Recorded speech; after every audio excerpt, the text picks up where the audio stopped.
नवादा मंगूरा नवादा दिन भर में 3 बेरा करे ने मान रे लाइन बागवना जब से बानी है रान रे।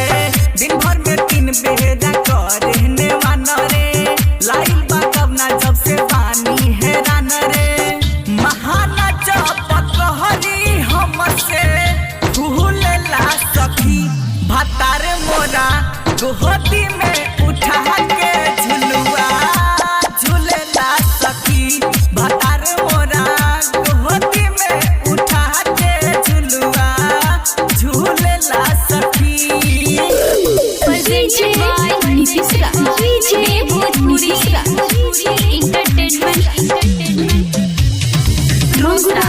नवादा नवादा का कहिए सखी माने न बात करेला उघात धके जवाना महा काटेला चुसेला सब जवानी के रस जीभी लगा के है चाटेला। आई माई का कही माने न बात करेला उघात धके जवाना महा काटेला चुसेला सब जवानी के रस जीभी लगा के है चाटेला। करे ना रहम यौरी भूलेला सखी भातार मोरा गोहती में उठा के झुलुआ झूलेला सखी भातार मोरा गोहती में उठा के झुलुआ झूलेला सखी।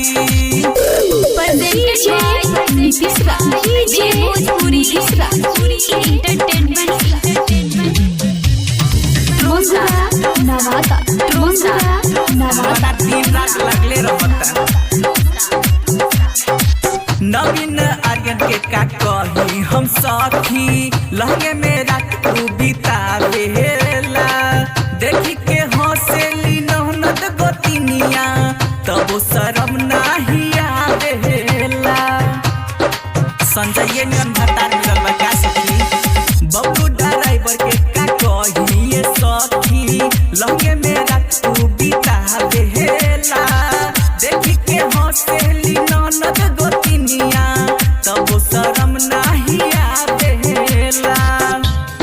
राइटर सहाकर यही में रहेला घुलल सखी भातार मोरा गोहती में उठा के झुलुआ झूलेला सखी भातार मोरा